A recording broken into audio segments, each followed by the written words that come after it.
Lep pozdrav z moje strani, hvala vsem za povabilo. Vesel pravzaprav sogovornikov pred mano, da mi ni samemu potrebno na eni strani spregovoriti o tem, kakšna je, če rečem, teoretična vloga civilne družbe na eni strani, pa na drugi tudi toliko ne spregovoriti o samem, če rečem, stanju, kot ga imamo. No, zdaj, sicer sta oba sogovornika ponudila polno iztočnic, s katerimi bi z veseljem polemiziral, ampak vendarle bom v tem svojem ekspozeju, če tako rečem, sledil temu, kar sem si zastavil, k čemur so me gostitelji vendarle tudi povabili. Tudi sam sem ga kot predhodni sogovornik razdelil na 3 dele.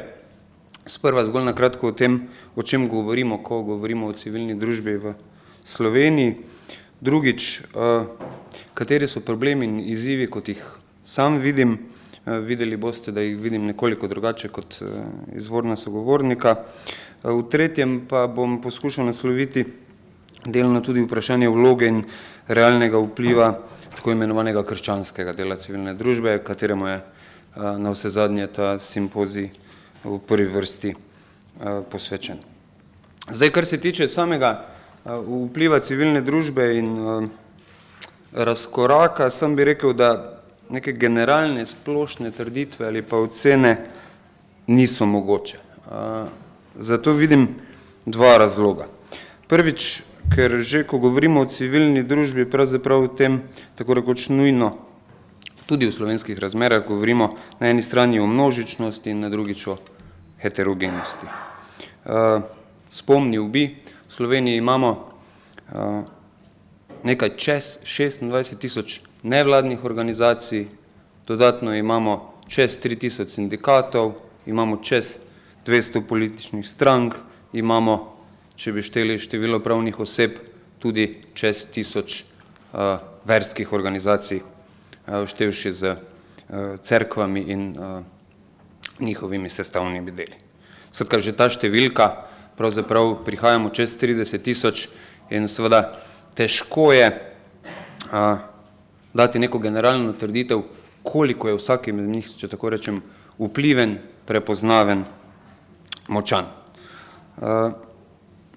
Drugič, seveda, zdaj tudi v teh 30 000 organizacijah tudi ideje so različne, sledimo in ne nazadnje, mnoge od teh organizacij niti niso temu, o čemer je govoril prejšnji sogovornik, politično aktivne, če tako rečem.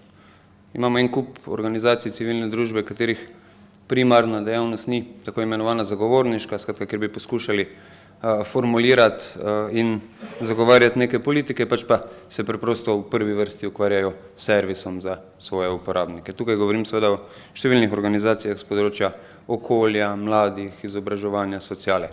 Prav gotovo vsak izmed njih seveda ima tudi neka, če rečem, politična stališča. Pa zdaj ne mislim politična na način socialdemokratska, liberalna, konzervativna, pač pa stališča, ki se tičejo politik v pomenu, kot je pred mano govoril Žiga Turk. Niso pa jim primarno. Skratka, to niso organizacije, ki bi se prvenstveno ukvarjale s politiko. Zdaj, če vsem tem organizacijam pravzaprav priključim še tiste, ki jih po neki širši definiciji lahko štejemo med civilno družbo, skratka na eni strani velik del akademije, univerz, raziskovalnih inštitucij in na drugi še vse tiste neorganizirane pobude, razne civilne iniciative in aktivne državljane v lokalnih skupnostih, skratka smo v nekem polju, ki je izredno široko in na drugi strani izredno heterogeno. Generalna sodba, vprašanje, ne bi je tvegal. Drugo vprašanje se mi zdi, ki ga je treba vedno znova premisliti, ali je v Sloveniji sploh mogoče govoriti o razkoraku med, če hočete, državljani na eni strani in oblastjo na drugi. To zdaj je sicer lahko zelo privlačna trditev, ki, ne vem, hitro naleti na odmevan in strinjanje, ampak vprašanje, ali drži zopet. Zdaj, ker ko govorimo o razkoraku, vendarle ne mislimo tukaj razkoraka v, če rekem, smislu različnosti, med tistimi, katerih naloga vsaj za 4 leta je to, da odločajo v našem imenu in tistimi, ki pravzaprav poskušamo vplivati na nje, ampak ta razlika namreč med temi dvojimi po naravi stvari obstaja, ne, ampak vprašanje pa je, ne, če tukaj zares lahko govorimo o razkoraku v smislu odtujenosti. Ne. To je sicer govoranca o tem, da je v sodobnih sistemih oblast pogosto ali pa praviloma odtujena od državljanov, ne, o tem smo se v Sloveniji lahko vsaj od 2012, če tako rečem, ogromno slišali, ne, pa bi jaz rekel, da vprašanje. Ne. Zdaj, jaz imam rad materialistične ali pa empirične predveritve različnih sod, ne, in če pogledamo volitve 2014 danes v tej hiši, ne, v Državnem zboru, da ne bo pomote, ne v Državnem svetu, ne, sedi le 26 tistih, ki so sedeli v njem med letom 2011 in 2014. Ne, in od tega, od preostalih jih je pravzaprav 54 popolnih političnih novincev. Ne, skratka, ljudi, ki jih predtem nismo videli v političnih strukturah, pa naj gre za Državni zbor, vlado ali kaj podobnega. Ne, zdaj, volitve leta 2011 kažejo podobno sliko. Ne, zdaj, od tistih, ki so sedeli v mandatu 2008 do 2011, jih je v naslednjem mandatu sedelo le še 35 od 88 skupaj izvoljenih. Ne, tako da je zdaj tu težko govoriti o tem, ne, da imamo neke, če rečem, imaginarne, absolutne odločevalce, ki so vselej tam, ne, se mi zdi, da prej bi rekli, ne, da Slovenija enostavno v neki politični oligarhiji, če hočete, ne, ali pa ne, o politični kasti, kjer bi govorili o ljudeh, ki se karierno gredo politiko, težko govorimo. Obstajajo izjeme, nobenega dvoma, ampak težko pa bi rekli, da to velja generalno za politiko nasploh. Ne, zdaj, ali je to dobro ali slabo, je stvar debate, nekaj istočnic je bilo danih strani gospoda Turka, ne, zdaj deloma bi se strinjal, deloma morda tudi ne, ampak se mi zdi pa, da ni pa toliko pomembno, no, vsaj ne za mojo lastno tezo. Ne. Namreč se mi zdi, da nimamo niti politične oligarhije, niti karierne politike, predvsem pri nas govori, da težko govorimo o razkoraku. Ne. Zdaj, vladajo nam praviloma ljudje, ki so še včeraj, ne, nekoliko karikiram, ne, ampak še včeraj bili eni izmed nas, ne, in bodo verjetno jutri zopet. Ne. Mislim, da je moj prejšnji predhodnik natanko primer tega. Ne. Imamo, kot ste rekli, profesorja, intelektualca, ki se pogosto vključuje v javno življenje in ki je na neki točki te svojega aktivnega življenja upravljal tudi ministrsko funkcijo in se potem zopet vrnil v civilno družbo. Ne. Tako da jaz bi tukaj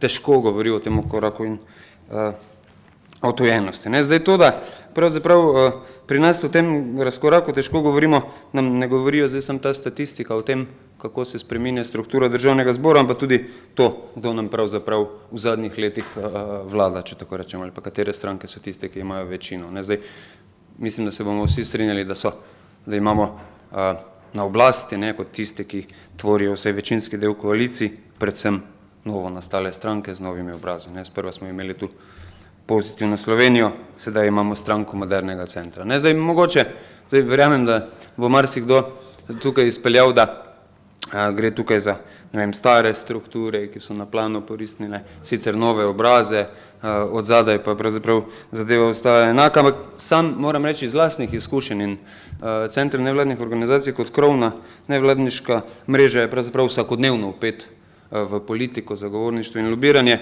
moram reči, da sami teh izkušenj nimamo. No? Sami vidimo spremembe v ljudeh. Zdaj, ali se spreminja način mišljenja, ne, ali je s tem ali onim mandatom so odločevalci trenutni, takratni, prijaznejši do civilne družbe, je drugo vprašanje, ampak ljudje se na vse zadnje menjujejo in menjujejo se radikalno tudi pogledi. Ne. Ampak zdaj, če trdim, ne, da bi težko govorili o razkoraku, ne, in če bi težko vendarle dajali splošne sodbe, pa to seveda ne pomeni, da mislim, da se za civilno družbo v Sloveniji ne cedita med in mleko, oziroma da je sodelovanje, če hočete, med oblastjo, in tukaj mislim vsakokratno oblastjo, ne, in civilno družbo na drugi strani pač idilično. Ne. Ni in verjetno po definiciji ne more biti. Ne. Zdaj jaz politiko vendarle razumem kot nekaj, kar je nenehno spremenjajoče in prilagajajoče in tudi kot nekaj, kjer pravzaprav lahko merimo nek razvoj, včasih napredek, včasih pa vendarle tudi razvoj nazaj. Ne. Zdaj strinjal bi se absolutno z doktorjem Turkov, ki je rekel, da Ja, pozna se, da v Sloveniji nimamo več kot 25 let, če hočete, modernega režima in da pravzaprav nimamo več kot 25 let niti civilne družbe, niti političnega razreda. Ne, zdaj, in da pravzaprav zato tudi nimamo, če moram sam rad rečem, neke tradicije odprte vlade. Ne. To je vlade, ki bi pravzaprav, ker bi vlada kot aparat, če tako rečem, za vsemi svojimi strokovnimi službami bila odprta za signale, stališča, predloge iz samega terena. Ne. Zdaj, moj sogovornik, predhodnik je omenil pomanjkanje think tankov, ne. Jaz se s tem absolutno lahko strinjam, ne. Zdaj pa se mi po drugi strani, no in tukaj mogoče izziv za nadaljno razpravo, ne, vprašanje ali trditev, ali pa če rečem, neka pobuda za množičnost ali pa večjo aktivacijo think tankov v Sloveniji gre z roko v roki z nasprotovanjem javnemu financiranju civilne družbe nevladnih organizacij. Ne. Če pogledamo sistem, pravzaprav ameriški sistem, ki mu lahko rečemo, da ima najmočnejši del ali pa najmočneje razvite think tanke, tam lahko brez težav vidimo tudi državno financiranje. Ne. V tako, če hočete, demokratskih think tankih kot republikanskih, tudi to, kar pravzaprav sami počnejo, potem dalje financirajo preko, ne vem, National Endowment for Democracy ali pa Republican fonda naokrog po svetu. Ne. Tako da zdaj tu pravzaprav za pretehtati je. No. Zdaj jaz na vprašanje morda, ne, ali je lahko nekdo nevladna organizacija ob pretežnem delu javnega financiranja, moj odgovor je lahko. Ne. Zdaj, finance te ne nujno omejujejo v tvoji avtonomiji, sam na to rad odvrnem za proti vprašanjem, ne, ali podjetje, ki pravzaprav večino posla opravi za državo, ne, pa zdaj tukaj ne govorimo znamenitih slovenskih gradbincih in njihovih monopolih, ne pač pa o številnih računalniških firmah, čist za primer, ne, ali takšno podjetje zgolj zato, ker je uspešno na javnih naročilih, ni avtonomno, mu lahko rečemo, da ni del trga, sam osebno mislim, da ne. In da tukaj ne gre toliko za presojo o tem, koga financiramo, pač pa predvsem o tem, da se vidi, koliko avtonomne so odločitve civilne družbe. Ne. Vseeno moram pa reči, no, da se vse, kar se tiče sodelovanja civilne družbe in države ali pa njenih struktur, pa tu zdaj ali govorimo o parlamentu, ali govorimo o vladi, ali ne nazadnje govorimo o strokovnih službah vlade kot nekem posebnem aparatu, ki mu je vselej vredno posvetiti posebno pozornost. Spremembe so v zadnjih 5 letih pravzaprav precej radikalne in velike. Vse primerjalne analize kažejo, da kar se tiče normativne ureditve, skratka tega, kako je norma zakonsko, če hočete, urejeno sodelovanje civilne družbe in vlade, imamo eno najboljših in najbolj odprtih ureditev, o katere predpise imam točno v mislih, na eni strani resolucijo o normativni dejavnosti, na drugi strani poslovnik vlade. Zdaj, nekateri veste morda tudi, da je vlada letos izdala posebne smernice za upravo, kako naj ta vključuje civilno družbo in javnost nasploh v pripravo svojih politik.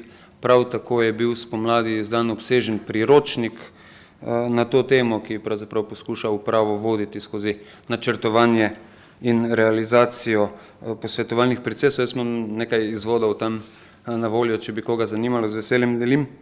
Vlada je v tem letu, to pomlad, pravzaprav tudi 200 uslužbencev iz prav vseh ministrstev peljala skozi intenzivna izobraževanja, kako naj pravzaprav sodelujejo, kako pravzaprav iz civilne družbe državljanov pravzaprav izvleči predloge, komentarje, ki nam bodo skupaj omogočile boljše politike, za katere bo pravzaprav civilna družba bolj čutila, da so njeni in bo seveda zato realizacija teh politik lažja. Zdaj, isti ta napredek na nek način kaže tudi tako imenovani števec kršitev resolucije o normativni dejavnosti, ki ga že 6 let vodimo na Centru nevladnih organizacij. Gre za števec, s katerim čisto empirično merimo, koliko dolgo v Sloveniji trajajo javne razprave in ali so razpisane takrat, ko morajo biti razpisane.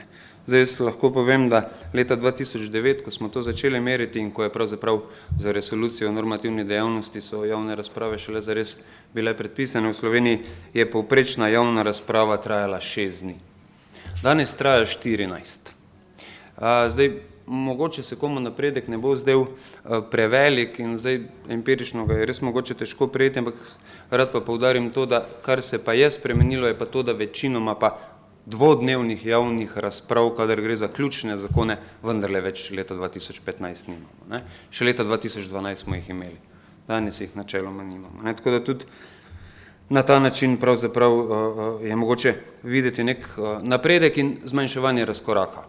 Zdaj, absolutno obstajajo individualni primeri, kjer ni volje za dialog, ampak vsaj glede na to, koliko to sami spremljamo, lahko rečemo, da ne gre za sistemske težave, več gre predvsem za individualne težave, če tako rečem. Ne?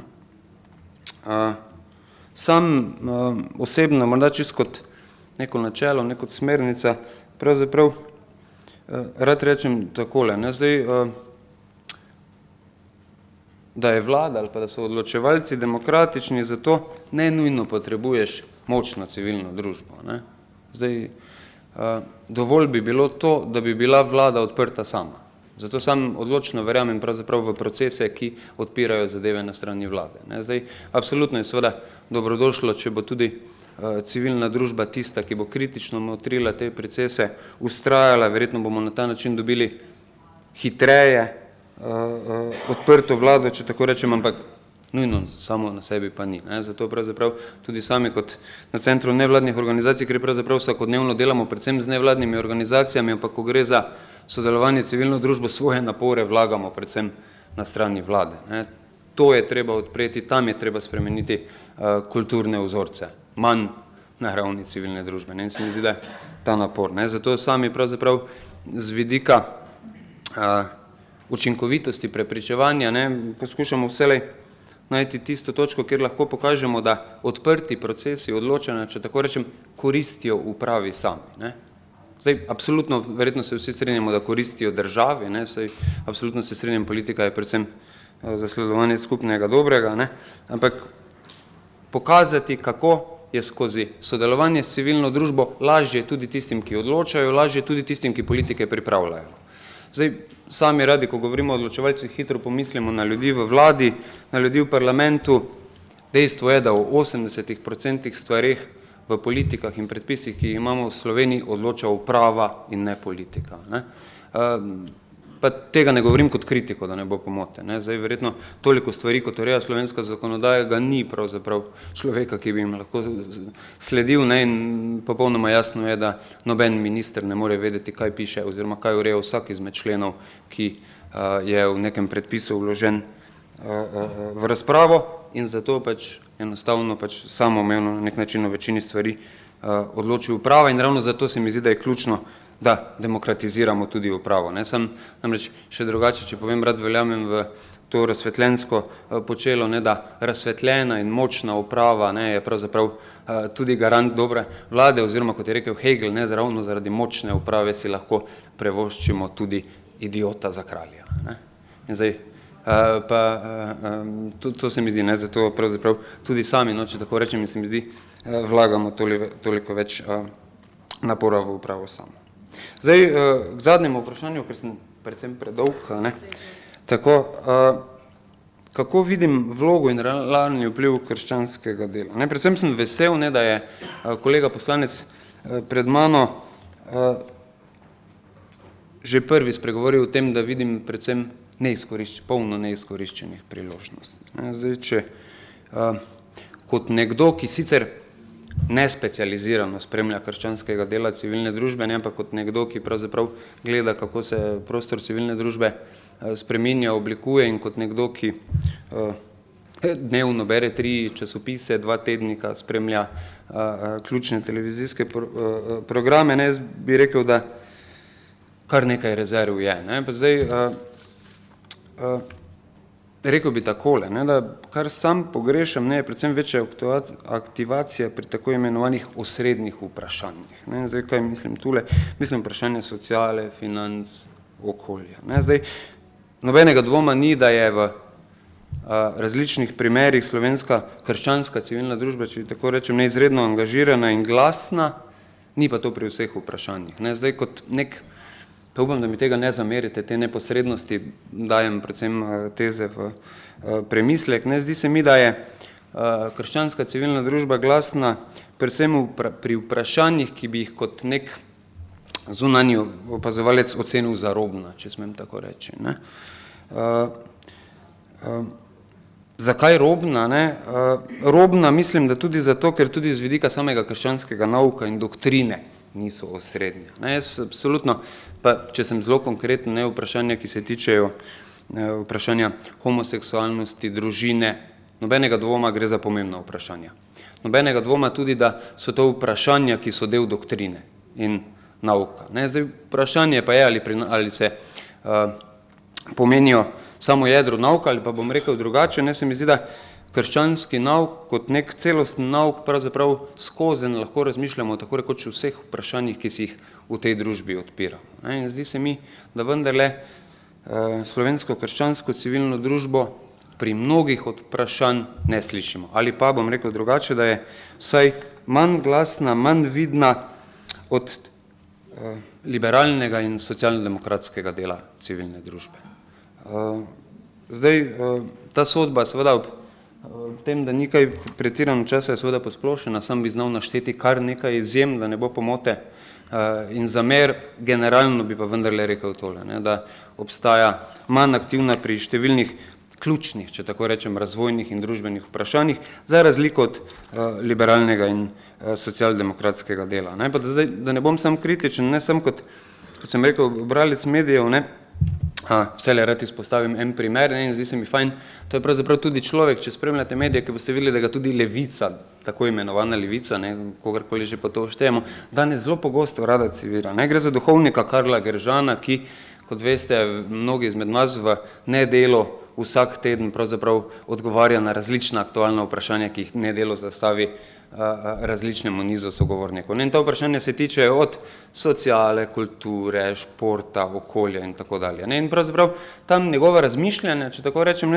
so izredno aktualna in pravzaprav pokaže, kako je mogoče iz, če hočete, katoliškega nauka, katoliške doktrine odgovoriti na vse. In zdaj, zdi se mi, da nekaj takšnega pravzaprav bi si želeli, vprašanje je, kaj lahko pričakujemo, ampak želeli bi si pa tudi sam pravzaprav kot nek opazovalec in kot direktor krovne slovenske mreže od krščanske civilne družbe nasploh, ne, da je glasnejša tudi pri vseh ostalih ključnih vprašanjih. Toliko z moje strani.